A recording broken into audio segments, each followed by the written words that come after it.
હજીરા કાંઠા વિસ્તાર વિકાસ સહકારી મંડળી લિમિટેડ દ્વારા તેજસ્વી વિદ્યાર્થીઓને ઇનામ વિતરણ અને પોલીસ દ્વારા તેરા તુજકો અર્પણ કાર્યક્રમ યોજાયો હતો।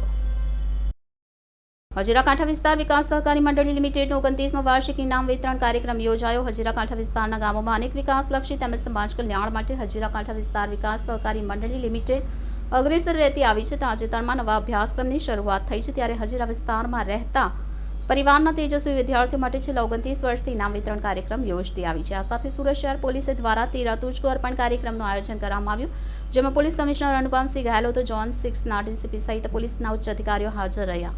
તેરા તુજકો અર્પણ કાર્યક્રમમાં ઝોન 6 હદમાં આવતા 6 પોલીસ મથકમાં નોંધાયેલ ગુનાઓ ડિટેક્ટ કરી મુદ્દામાલ મૂળ માલિકોને પરત કરવામાં આવ્યા। जी, मारू नाम दीपकभाई धनसुखभाई पटेल, प्रमुख श्री हजीरा कांठा विस्तार विकास सहकारी मंडळ। અમારો આ આજનો જે ઇનામ વિતરણ સમારંભ છે એ અમારી હજીરા કાંઠા વિસ્તાર વિકાસ સહકારી મંડળ છેલ્લા 28 વર્ષથી અમારા વિસ્તારના 13 જેટલા ગામોની લગભગ 30 જેટલી શાળાઓના 850 થી વધુ તેજસ્વી તાલાઓને ઇનામો આપી અમે પ્રોત્સાહિત કરીએ છીએ, જેથી ભવિષ્યમાં એ લોકો સારામાં સારા એન્જિનિયર, ડોક્ટર અને ભારત દેશનું ભવિષ્ય કરે એના માટે અમે પ્રોત્સાહિત કરવા માટે એ કરીએ છીએ, ઇનામ વિતરણનું આયોજન કરીએ છીએ।